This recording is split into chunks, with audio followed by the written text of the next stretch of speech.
Hi friends, ఈరోజు మనం chicken curry ఏ విధంగా తయారు చేయాలో చూసుకుందాం. కొంచెం అల్లం, ఎల్లిపాయలు, ధనియాలు, జీలకర్ర, మెంతులు, లవంగాలు, యాలకులు, దాల్చిన చెక్క అన్నిటినీ కలిపి ఇలా మిక్సీ ఆడించుకోవాలి. ఇలా ఆడించుకున్న పేస్ట్ని తీసి చికెన్లో వేసి అలాగే ఒక స్పూన్ పసుపు,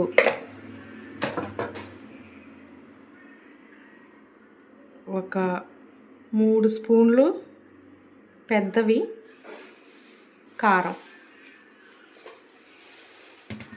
కొంచెం లైట్గా ఉప్పు, వీటన్నిటినీ కలిపి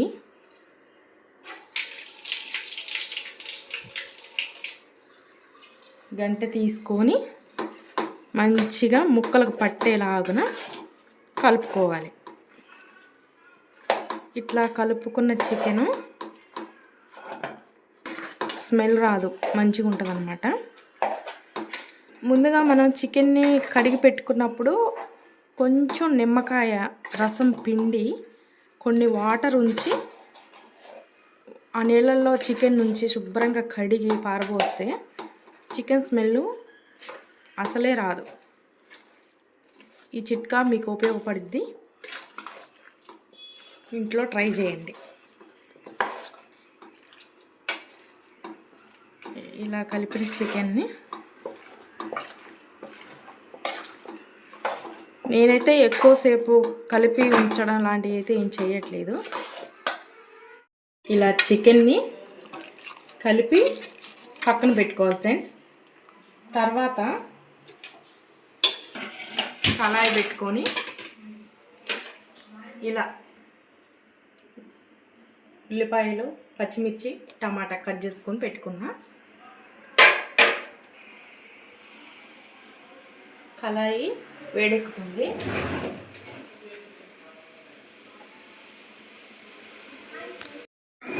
కళాయి వేడెక్కినాక ఇట్లా ఆయిల్ పోసుకోవాలి.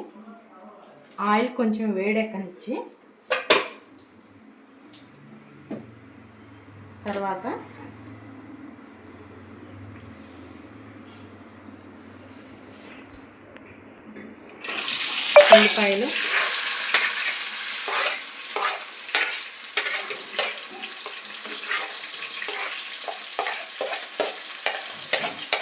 ఉల్లిపాయలు, పచ్చిమిర్చి కలిపి ఆయిల్లో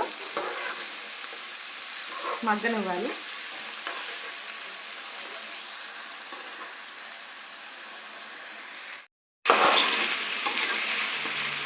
ఇలా పచ్చిమిర్చి ఉల్లిపాయలు మగ్గనివ్వాలి ఆయిల్లో. నేనైతే హై ఫ్లేమ్లోనే పెట్టి మగ్గనిస్తాను. ఉల్లిపాయలు మగ్గే వరకు ఆగాలి. ఇట్లా కొత్తిమీర, పుదీనా, ఉల్లిపాయలు, పచ్చిమిర్చి మగ్గిపోయినాయి.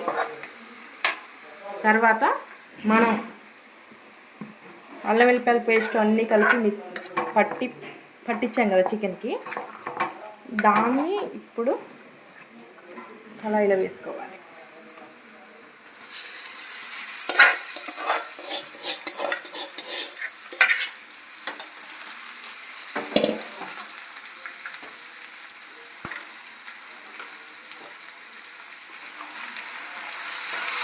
ఎప్పుడైనా పెద్ద కళాయి పెట్టుకోవాలండి.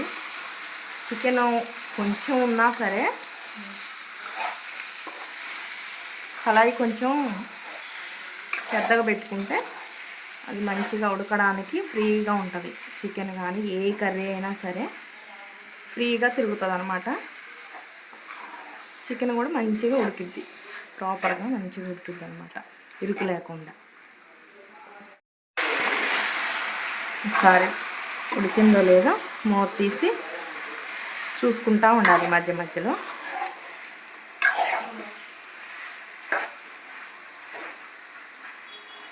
నేనైతే ఆయిల్ తక్కువ తింటామండి మేము. మీరు తినేదాన్ని బట్టి వేసుకోవాలి. తర్వాత మనం ఒక 2 పెద్ద టమాటాలని కట్ చేసి పెట్టుకున్నాక వాటిని వేసుకోవాలి. అంటే చికెన్ ఒక హాఫ్ బాయిల్డ్ అయిన తర్వాత సగం వరకు ఉడికింది అనుకున్నప్పుడు ఈ టమాటాలని వేయాలన్నమాట. కట్ చేసి పెట్టుకున్న టమాటాలని ఇందులో వేయాలి. వేసిన తర్వాత ఇట్లా కలిపి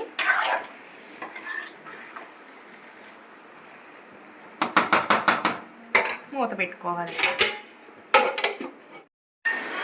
చూడండి టమాటా ముక్కలు ఉడుకుతున్నాయి.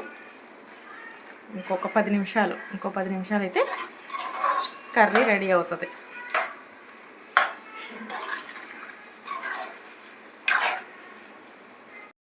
మనం టమాటా వేసుకున్నాం కదా, అది మొత్తం టమాటాలో నుంచి వచ్చిన వాటర్ను కొంచెం నేను అల్లం వెల్లుల్లి పేస్ట్ పట్టాను కదా, ఆ మిక్సీలో కొన్ని నీళ్ళు వేసుకొని పోసాను అన్నమాట.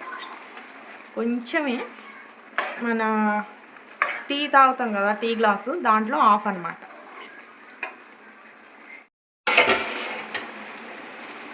ఇట్లా ఆయిల్ పైకి రావాలి ఉడికేటప్పుడు. ఇట్లా ఆయిల్ పైకి వచ్చేటప్పుడు ఉడుకుతుందని అర్థం. మంచిగా ఇలా కలయబెట్టుకొని ఇందులో కొంచెం కొత్తిమీర, పుదీనా తాలింపులో వేసాం కదా మనం, మళ్ళీ అదే కొంచెం పక్కన పెట్టేసి ఉంచాను. కొంచెం కొత్తిమీర, పుదీనాతో గార్నిష్ చేసుకోవాలి. మేము ఏ నాన్ వెజ్ అయినా కొత్తిమీర, పుదీనా కంపల్సరీ వేసుకుంటామండి కర్రీలో. అట్లా వేసుకుంటేనే మాకు తినబుద్ధి అవుతుంది. కొంతమంది చికెన్లో కొత్తిమీర ఒక్కటే వేస్తారు, పుదీనా వేయరు. నేను కంపల్సరీ పుదీనా వేయాల్సిందే చికెన్లో. మా ఇంట్లో చికెన్ కర్రీ అయినా, ఫిష్ కర్రీ అయినా, మటన్ కర్రీ అయినా కొత్తిమీర, పుదీనా కంపల్సరీ ఉండాల్సింది.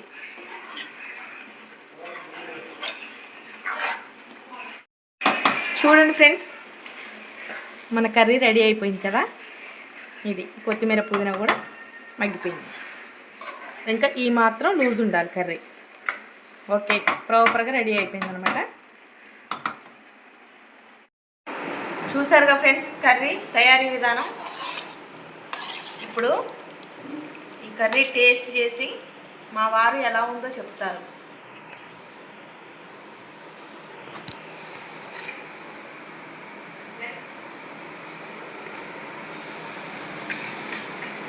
చిన్ని నువ్వు చెప్తున్నాను, డాడీ లేడు కానీ.